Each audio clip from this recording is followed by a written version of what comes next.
7 days on from clinching Liverpool's 20th top-flight title, the Premier League champions are back in action for the first of 4 remaining fixtures this campaign.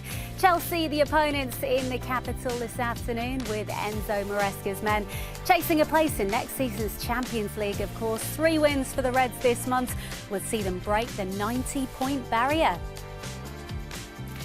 All the action gets underway today at 4:30. That is when we will bring you audio commentary of every single kick right here on Matchday Live. Yeah, welcome along. I've got 2 men in the studio alongside me today who know a little bit about winning league titles. Gary Gillespie and Ray Houghton are here. Their thoughts on the way in a few minutes' time. First, though, it's straight down to Stamford Bridge we go. Peter McDowell has got the Liverpool team news for you. Pete. Oh, Becky, this is a really strange feeling to be at Stamford Bridge without that really tangible feeling of jeopardy. It's always been a really difficult place to come. Last 3 have been draws. And you'll remember last time Liverpool came here at the start of last season, there was all this talk about Liverpool's lack of a number 6. And Jurgen Klopp, of course, still the Liverpool manager. And here we are as Premier League champions with 4 games to spare and widespread changes to that Liverpool 11 as well. Only 5 survivors from that starting 11 that secured the title last weekend. Let's have a look at it then, and it means that the likes of Endo gets his first Premier League start of the season, and also Harvey Elliott as well. So Alisson, the mainstay. Endo, like I say, first Premier League start of the season, 17 other appearances for him. Virgil van Dijk, this is really interesting, could become the first player to play every minute of 2 title-winning seasons since Phil Neal in the early part of the 1980s. We'll have to make him aware of that one a little bit later on. Salah, of course, in search of another record, 2 away from 30 goals in the Premier League, a goal or assist away from equaling the most goal involvements in a season record of De Bruyne and Thierry Henry.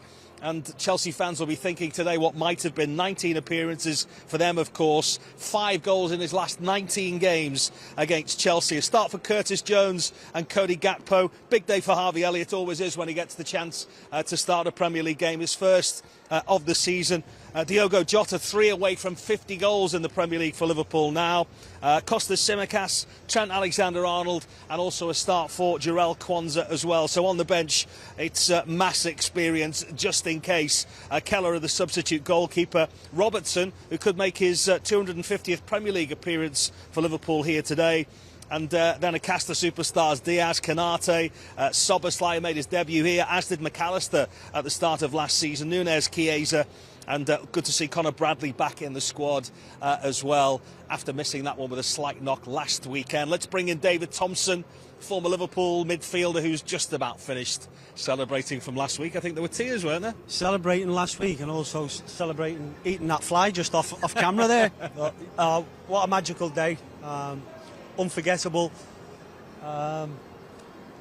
Lost for words on how to describe that. It was a memorable day and such a special day. Everything just dropped into place, and I don't think anything was going to stop us last week, was it? Opportunity knocks for quite a few there. It's maybe slightly more changes than we were going to expect, but all of these lads who've pushed that starting 11, that almost preferred starting 13 of Arne Slot, deserve an opportunity at a big place here today to play. Oh, absolutely. I think you know, it's been a squad game all season. The lads who've come in have always done well, they've always contributed, and this is an opportunity for them to show it from the start today. I'm looking forward to seeing Endo. He's not had many starts, but he's a quality player. He never let us down last season when he was in there. Obviously, Harvey Elliott coming back down to London to show everyone what he can do. And yeah, so it's up to the lads. They're playing for their futures for next season as well, because obviously the club, you know, everyone's going to want to come and play for us next season. It's not going to be difficult to attract the top stars, so everybody's playing for their futures now.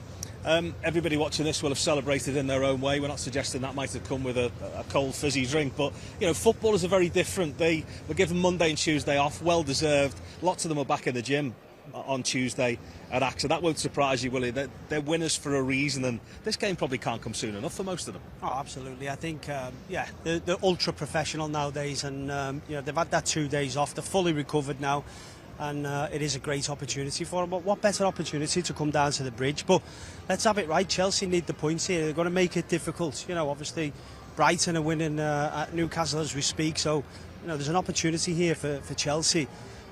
to try to get back into the Champions League spaces. You know, you'd have thought before Christmas it would have been a certainty for them, but since Christmas, you know, the forms fell off. So they'll be wanting to prove a point against the league champions now. Obviously, they've got to come out and give us a guard of honour, so they won't be liking that. And you've got to use that as motivation. So, yeah, it's going to be an interesting opportunity, an interesting game. They've scored in every single away game, Liverpool, this season, 41 goals. It's a pillar of every successful team. We know what Liverpool's home form is like, but to be almost unbeatable away from home as well is some accolade. It is, and you know, that's a credit as well to the management. Also a credit to the players that come on. Most of the games, some of the games this season have been really tight. You know, I remember Brentford away when Núñez comes on, he scores a couple of goals. Obviously, the game away at Southampton when Salah pops up with a couple of goals to win it at the end. So everyone's going to come and contribute. Also to point out as well, because there's so many records that Liverpool could get here from that double winning season of Kenny Dalglish back in 85-86. Tomo was in his 30s then. 88 points they got that season, Kenny Dalglish's team. Arne Slot needs 7 points from the last 4 games to get there. I think this team are very aware of some of those accolades, some of those records, and they'll be going after them, I think. Do you think so? I'm like, you know, everyone's obviously, you know, all the fans and all the podcasts, you know, everyone wants to go and get the water, yeah. Everyone wants to come and get the full. Sprinkler's about to come. Everyone wants to get the full 90, you know, the 94 points, and let's prove everyone wrong. It's not been an easy season, you know, let's go and dominate it. But I'm thinking, no, the league's done now. It doesn't matter. That, you know, that's deciding it. We've won the league. We've been the best team, the most consistent, the most professional. We deserve it. It wasn't an easy league. We've just won it. Stop complaining. As much as you'd like to see us get soaked, I think we're going to get out of the way just before the sprinklers come on. Big day for Liverpool. We'll be back pitchside in the next couple of minutes. Oh, thanks very much indeed, lads. Much more to come from Stamford Bridge throughout the course of the afternoon, but it's a warm welcome to you two. And listen, before we get into talking about the team, we haven't spoken to you since, of course, last weekend, a historic day, Gary. And I think it's been a historic week, really. The celebrations have been continuing. Has it sunk in for you yet? What's happened? I mean, I think it sunk in on the day, didn't it? I mean, it was absolutely fantastic. And it wasn't just inside the stadium, wasn't it? It was actually all around the stadium. It was everywhere, wasn't it? And it just shows you like the attraction that Liverpool Football Club has. I mean, I just wish it could have happened in our day. It was never quite as dramatic as what it was when we saw, like, obviously, us beating Spurs.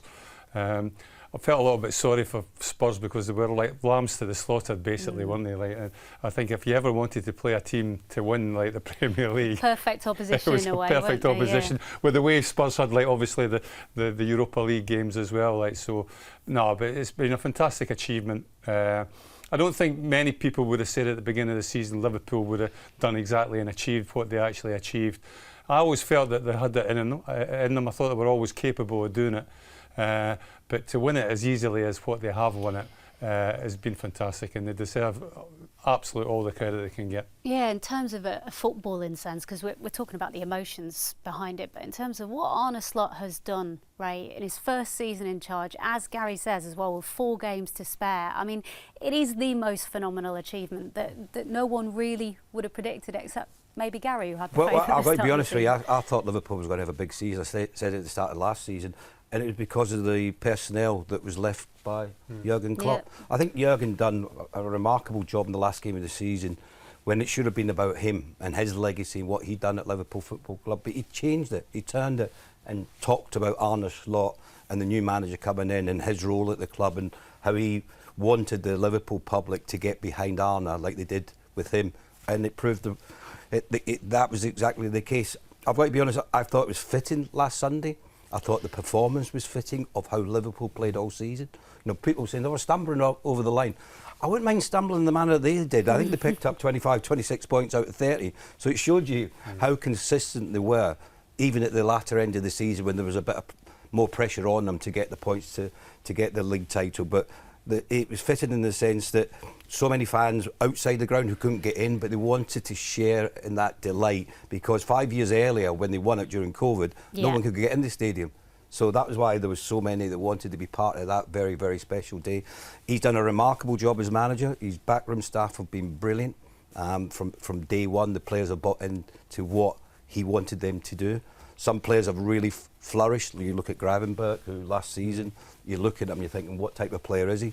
Now he's come into the side and he's been a mainstay for virtually all the season. So it's been first class. They've been by far the most consistent team in the Premier League, the best to watch in my opinion by a long, long way. And a lot of that credit goes down to the manager. The fans in the thousands have supported them up and down the country, all over the world. Yep. The fans have been coming in from everywhere to come and see the team and how well that they've played this season. Which is why it was so important, Gary, and special to do it at Anfield, because of course there are all sorts of permutations. It could have been on the Wednesday night when Arsenal were playing Crystal Palace, and I think even though there's the school of thought you want to get it done as soon as you can, everyone wanted that moment, and as Ray rightly said, the togetherness we were denied 5 years ago. Well, it was a perfect script, wasn't it? It was the ideal finish to what was an ideal season for them. And when you look back at the pictures when we won it 1920 season, it was fantastic the way they actually achieved like what they did and like how they celebrated. But I mean, there's nothing can beat that. You know, like we've obviously been there. We've sampled that kind of, well, not that kind of atmosphere, but that sort of celebration when you've won the league. But to do it within like a stadium like that, 60-odd thousand people, not just 60,000 people inside the stadium, but outside the stadium as well. It must have been like, it must have felt absolutely, from a player's point of view and a coach's point of view, must have felt absolutely brilliant. I was really jealous, I've got to be honest. I'm not going to sit there and lie. When I was watching at home and I was watching the celebrations and I was watching the way that the crowd got together with the players, I was thinking, never happened in my day like that. We never had that experience like the boys had last Sunday. It's moments like that and emotions that, I mean, it totally transcends football. It's about life, isn't it, Gary? And there's a lot of people who were there that had a day that will forevermore be remembered as one of the best days of their life. Well, absolutely. It's like, where were you when Liverpool won like the Premier League at Anfield? And I think when you look at the players from the players' perspective, you've gone through what 9 months, 10 months of like sheer like like hard work, constantly going into the training ground day in day out, performing and like probably like on a Saturday, midweek, Saturday again, and like they've done it exceptionally well, and it builds that bond and that togetherness. And but to be a successful side, you don't just have to have that talent, you don't have to just have that skill on the pitch, you have to have that bond and togetherness. From like the tea lady right down to like Mohamed Salah, and Liverpool have bought into that really early on when Klopp came in, and it's been a continuation with Arne Slot, and hence the reason why you see the scenes that you see. The emotions that came out last Sunday, from Mo Salah taking selfies. He's never done that before. I've never seen Mo Salah ever do that again before. But that showed you the emotional side of the day and what it meant to the players to get over the line and win the trophy. I seen Alexis McAllister sitting when he got brought off and the final whistle had gone. He was just sitting there and he just couldn't believe what had happened. This is a lad who'd won the World Cup, the biggest prize that there is in football. But yet, last Sunday meant so much to him that he'd won, finally won that league title that he's obviously similar wanted. Footage of Ibu Konate, Gary, after the game. He came out when all the fans had left at that point, and he was just sat there soaking in every single moment. He of course, has come so close in various competitions. Well, I think it's difficult at times because things can pass you by on the day because you get wrapped up in like too much of it, and like sometimes you maybe just take a moment to yourself to realise just exactly what you've achieved, not just as an individual but as a group of players as well. And as I say, sometimes it's just a quiet moment on your own, and I think we saw that last weekend. Well, listen, it's important to finish the season on a high, Ray. What are your thoughts on today's side? Because Arne Slot did intimate in the press conference on Friday there would be a few changes. He's not made too many changes this season. I think only Nottingham Forest have used less players than Liverpool in the Premier League so far. But the likes of Endo, Harvey Elliott come in today. Looking forward to seeing them from the start. Yeah, I mean, and Konza as well. I mean, there's a lot of players that have been on the periphery who've been very much part of the squad, but not had a lot of game time. They've had to be patient, they've had to sit on the sidelines, watch the other players get the accolades of the performances and the consistency that they played with. That's why the manager was reluctant to change it. There was a few games in the Cups that you would have changed the side around, but in general, if you ask me what his best starting 11 is, I would have told you and probably got 10 of them right, because they were the consistent players that he was picking week in, week out. But now you've got to look at some of the fringe players, because you don't rest on your laurels at Liverpool. It's not about what I've learned that from Ronnie Moran way back in the day. It's not what you've achieved now, it's what you can do next season and the season after. So you have to keep building. So you have to look at the players that are there. Which ones are you going to keep? Which ones do you trust? can they handle the pressure? Which players are going to, because Liverpool, I'm sure, are going to go and bring in some big players in the summer as well to add to the squad. And that's what you have to do to build for next season as well. So the players that are coming in today, they know they have to go out and perform to the very, very best, because one or two of them, they'll be thinking, am I going to be here? Is my future at Liverpool Football Club? OK, thanks, lads. We do have the Liverpool team news now. We can go back to Stamford Bridge. There we go. There is Peter McDowell. Pete, over to you.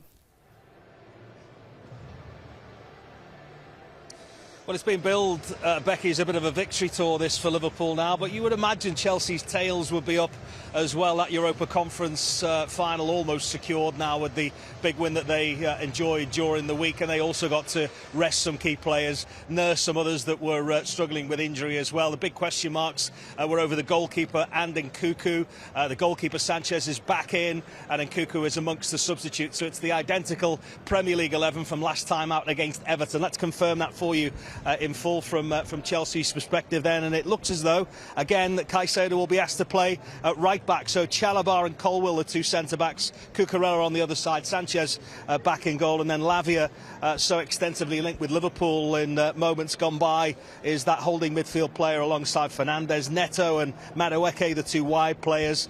Palmer, dare we mention it, going through a bit of a goal drought at the moment. No goals in his last 11. 14 he's got in the Premier League. They all came in his first 21 games. And then Jackson up top as well. David Thompson is here with us, former Liverpool midfielder. They're a team that you've watched closely this season, Chelsea. Are the problems that they've had in the second half of the season ones that you expected or not? No, I think as the season progressed a little bit, the managers sort of changed his tactics a little bit. I think they're going for more of a slower base possession. I think it doesn't really suit the Premier League. They like to slow build up and try to get it, work the ball around the sides and pull it back, but it's not been working for them. I think they need to create a little bit of chaos. And I think early on in the season that chaos was there, and that's where Palmer was scoring his goals, and his goals from last season as well, whereas now they're allowing teams to get back behind the ball and they're frustrating themselves.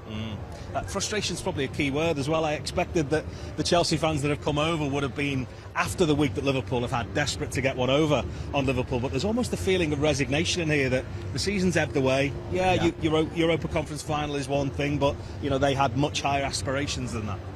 Yeah, I think I watched them at I watched them away at Fulham, and I could hear some of the abuse that the manager was getting by the hardcore fans there. They were calling him the W word. It wasn't winner. So he's under pressure because that's the hardcore fan group. He needs to sort of win them round a little bit because they are struggling. But they've got to get back into Champions League places here. Obviously.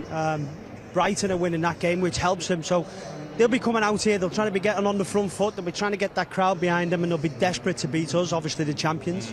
That feels like a bit of a get out of jail free card, doesn't it? The fifth place, and obviously you would expect that they would see it through. Man United in a similar position where it didn't look like it was going to be that way, so they have to try and see it through.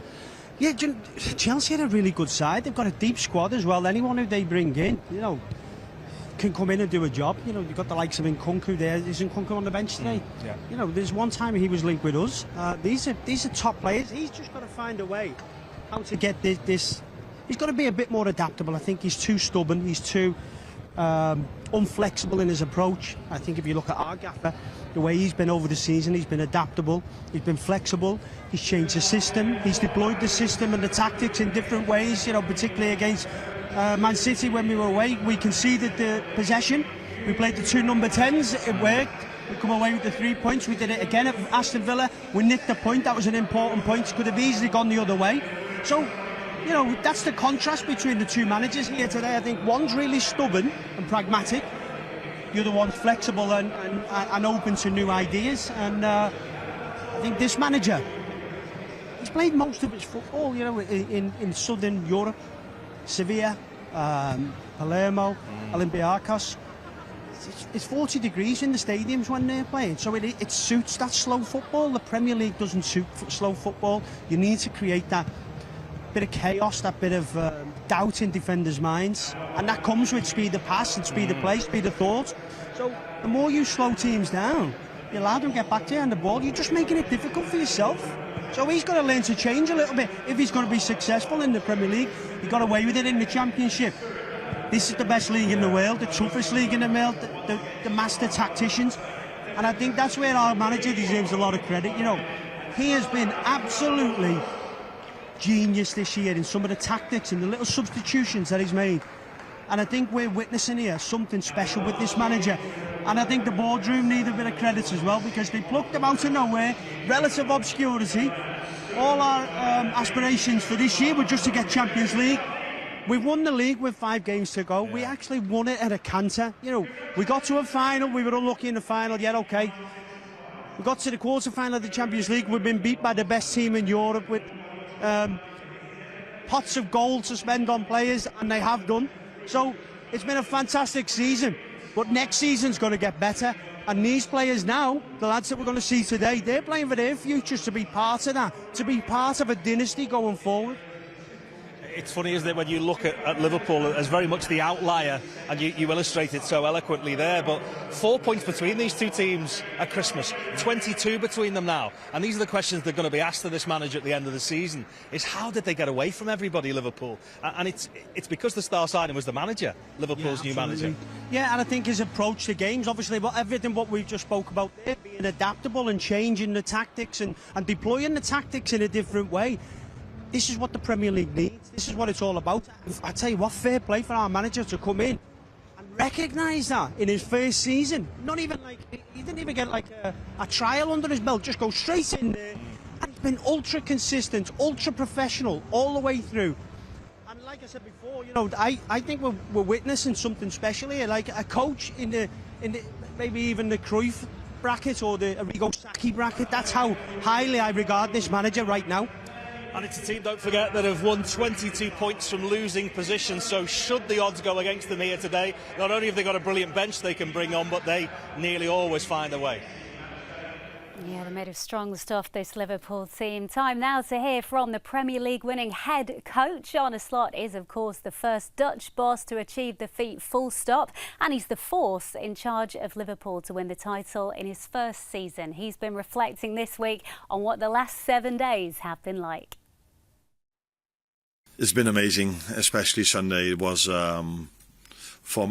maybe for all the Liverpool fans, but for many of them, one of the best days of their lives, and I think it was the same for me. The way the whole day went, arriving at the stadium, how intense the fans already were, then during the game going 1-0 behind, so it even felt like, oh, they're not going to give it to us, we have to work for it.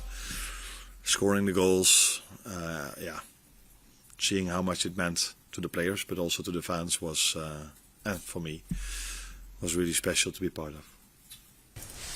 We've been speaking a lot to fans this week who seem to really love the way you celebrated, both on the pitch and afterwards as well at Anfield on Sunday. I just wondered, do you feel like your connection with the Liverpool supporters went up a notch after the celebrations unfolded?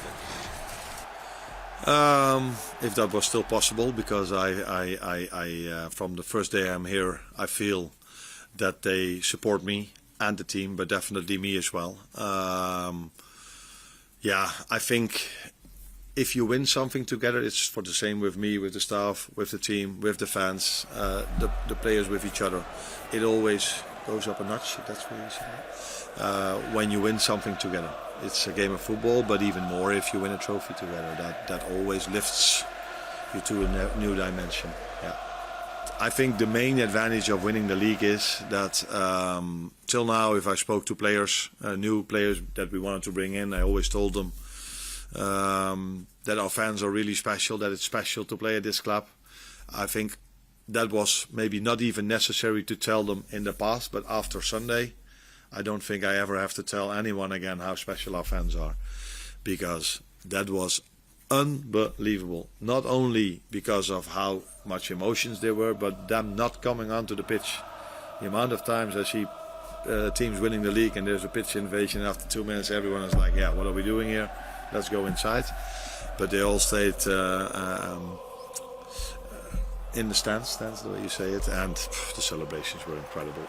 But not even after the game, also during the game. So, winning the league, having these fans, I think this is a big attraction. to every player we want to bring in, and that's definitely helpful.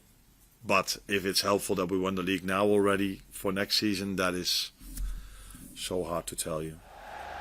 You mentioned that Chelsea were the best team in the first game, and they had some real joy tactically, probably giving you more tactical problems than anyone else this season. Do you enjoy these kind of tactical battles, and do you expect a similar examination? Yes, because Chelsea plays the same style as they played at Anfield, and they've played the same style always. Is always 3-2, 4-1, or the way you want to call it. They always bring one of their defenders into the midfield, and they did this in our game as well. That wasn't a surprise because we've seen them playing. I think it was somewhere around the 11th game, or when did we play them? Yeah. So we knew that they did this, but we didn't defend that well enough, or they were just outstanding. That's also a possibility. I do feel that was one of their better games during the season. But yeah, apart from tactics, they have so many good players in their squad that is the biggest thing you have to fight against, not the tactics. It's always the players you have to play against. The thoughts of Arne Slot ahead of this afternoon's game against Chelsea. Let's have a look at how things stand at the top of the Premier League table going into this one. Liverpool currently 15 points clear of Arsenal. That after the Gunners' defeat against Bournemouth yesterday. Beaten 2-1 at the Emirates. It can go, of course, 18 clear today. The Reds, 4 games left.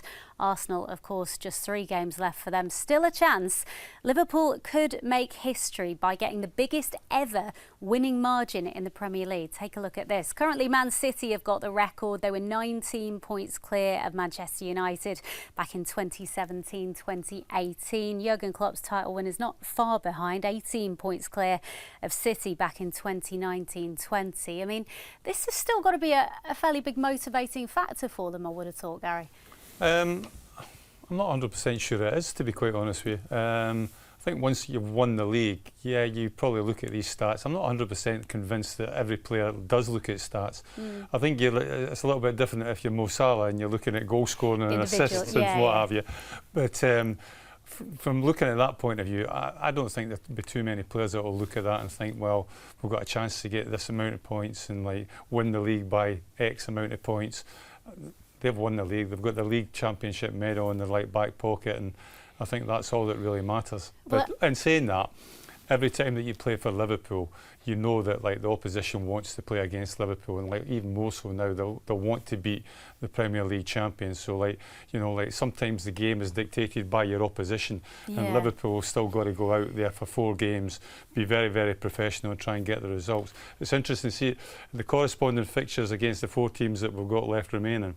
We didn't win a game against them last season. There was 3 draws and 1 defeat against Crystal Palace. So that shows you the task ahead of us. But in saying that, I still expect Liverpool to pick up a couple of wins along the way. I think we all do. I mean, I suppose the question for you guys then, having won titles yourself, is how do you keep that intensity going, Ray? Because Arne Slot will not want to see a drop-off, and big games still. Chelsea have got a lot to play for. Arsenal, of course, at Anfield, they want a big performance then as well. You want to underline and cement your status as champions. It can be very difficult, Becky, with your last few games when you put so much into the game so far. You've got over the line. You've won the league title, so you've done everything in your powers to get where you want to get to. And then afterwards, sometimes there is a come down in performance. Maybe you're not going to run that extra yard that you might have done before. And I can fully understand that from the player's point of view.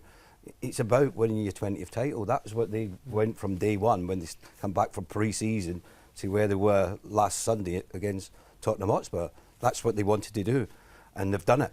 So now you'll see Chelsea. The pressure's on Chelsea. They've got to get into the top 5. They're trying to get into the Champions League. They need the money. All these teams are looking to get into the top European competitions because that's where the money is for them. They can attract players and spend more money on wages, I'm sure. That's what they'll be looking at. From Liverpool's point of view, I agree with Gary. I don't think Arne Slot's went, oh, look, if we win all our games, we're going to get X amount of points and we're going to, maybe have a better margin than anyone else from before. Liverpool Football Club's always been about, and I hope it continues to be about, the next game. So the next game's today. That's all you worry about. Whatever happens after today, then you worry about the next game, and the game after that, till you come to the end of the season. So that's all they'll be looking at. They know Chelsea are going to be a really tough match today to play against, because the onus is on Chelsea to come out at home and take the game to Liverpool. We'll see what the Liverpool fringe players are like. That's why I would be really interested in watching the game today. The lads that are coming in who haven't had enough game time as far as they're concerned, and see if they can get up to the consistency level that Liverpool have shown for all the other matches that they've played. Yeah, that's where the motivation lies, isn't it, Gary? These players who are coming in and going, right, this is my chance now to really grasp my opportunity. Well, I think that's the beauty about having a strong squad, which Liverpool obviously have. I think I'm interested to see how Harvey Elliott performs. I think he's been very, very unlucky this season, to be quite honest with you. I think the performances we've seen where he's came on, I think have been really, really good. It's just the fact that, like, well, where do you play Harvey? Do you play him wide right? Well, you're not going to drop Mohamed Salah to play Harvey Elliott. It's just one of these hard things to, like, but it's like rotating your squad to give these guys the opportunity to show for next season what they can what they can achieve and what they can do. So, like, they're in the short window, whether they're like individually, they'll be thinking themselves, am I good enough to stay at Liverpool Football Club, or is it a case that I've got to show somebody that I'm available, come and get me, buy me. So they've got a lot to play for. And sometimes that can help you, like as a team, that you've got fresh legs, fresh minds, fresh bodies coming in, and it shakes it up a little bit.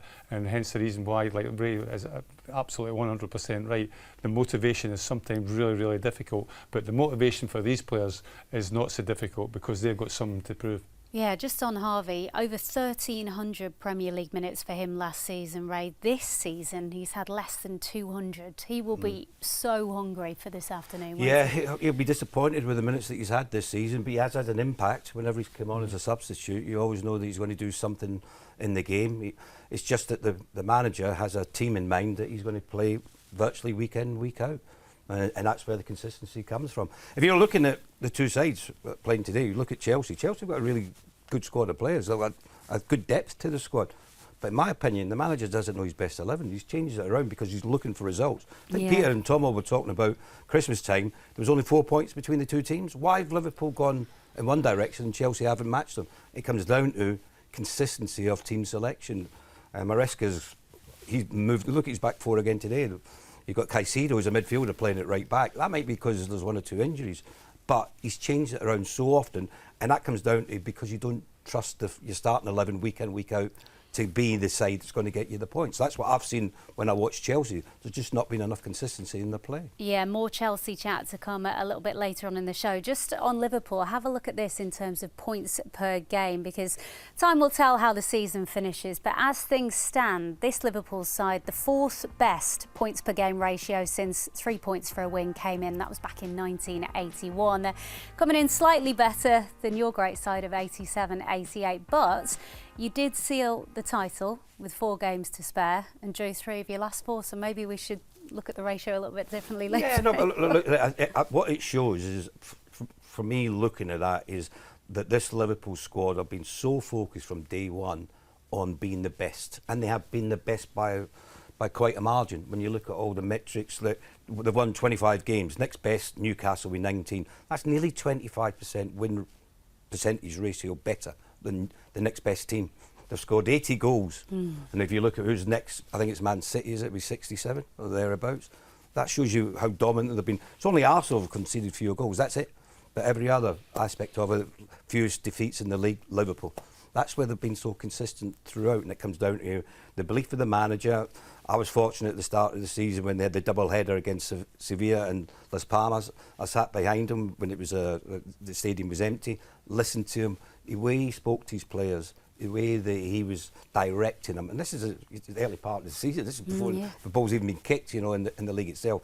But you could tell from minute one, listening and watching him, the influence he had over him. I think, this is my personal point of view, I thought the Liverpool players were fitter this season. That's how I've seen it than seasons before. I've seen players chasing back. Maybe not everyone was doing that last season. This season, particularly early on, everyone was getting back in positions. Everyone knew the job that they had. He was directing, and the players bought in it. Watch the little warm-up before they go out to start the game. These are the little things that just made us a change to what they were doing last season.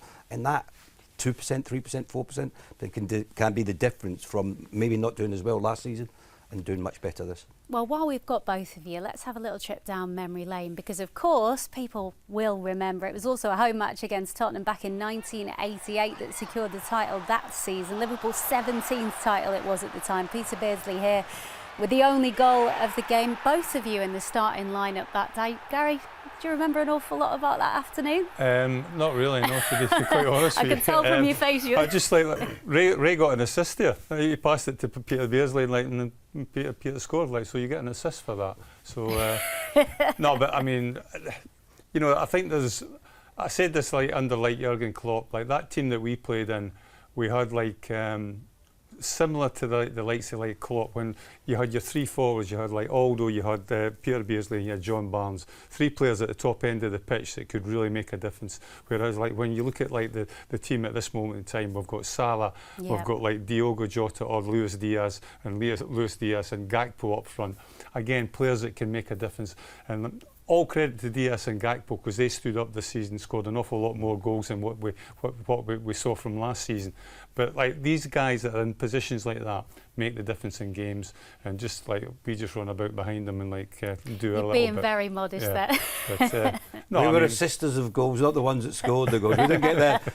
But if you've seen the contrast there from the supporters in the stadium, they were happy but not euphoric like they were last week. It was euphoria. That's why I said I was so envious of what I seen. It was just, I didn't know that they'd asked the fans to come in red. It was noticeable. Because when I watched the game, I'm looking at the game last week, and I'm saying, I was some family members, and I said, I've never seen the stadium with so much colour. All the red all around it. It's absolutely brilliant, breathtaking. I just wish I was there to see it. I think it shows you how the game has grown, and the difference between what football was back in our day compared to what it is now.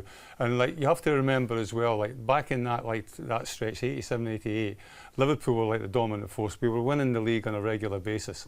I think that was our third victory or fourth victory in the 80s. Yeah. Whereas it's been twice in 35 years, and all that pent up emotion and well, can we do it? Will we do it? Should we do it? And it just all kind of spills over. But the biggest difference for me is the attitude from fans and everybody watching football from the 1980s compared to what it is now is night and day. Yeah, I want to ask as well, I said earlier that the lads were back in the gym a day or so after winning the title. Was that the same in your day, Ray? Oh, we straight after the game we went to the gym. I don't know if that was maybe the pub we went to. I remember straight after that game we went down and recorded the Anfield Rap. Really? That's what we did, yeah. We went somewhere along the Dock Road and recorded. Craig Johnston had written it, and it was the cup final song when we were playing Wimbledon. And we went and recorded it down in a warehouse, yeah. A lovely little insight. Thank you very much, Gary. Right, we're about to leave those of you watching us on social media right now. If you aren't already a subscriber to LFC TV and you do want to stay with us for the rest of the build-up, you can find details of how to sign up online right now at liverpoolfc.com/watch. Now, still to come before kick-off, we're going to hear from Curtis Jones a little bit later. Then, when the game rolls around, Ronnie Whelan will be alongside Steve Hunter. Live audio commentary on its way at 4:30. Then Ronnie will join Ray and myself for all the analysis from 6:30. That post-match show also available too as the Reaction podcast. That will be landing later on tonight. And the full match replay is at midnight on LFC TV. Do look out as well for Inside. That will land on our Facebook and YouTube channels on Tuesday. All the best behind the scenes footage from Stamford Bridge. Just under 45 minutes to go now then until kick-off. The Premier League champions are in town and they're after more points. See you in a couple of minutes' time.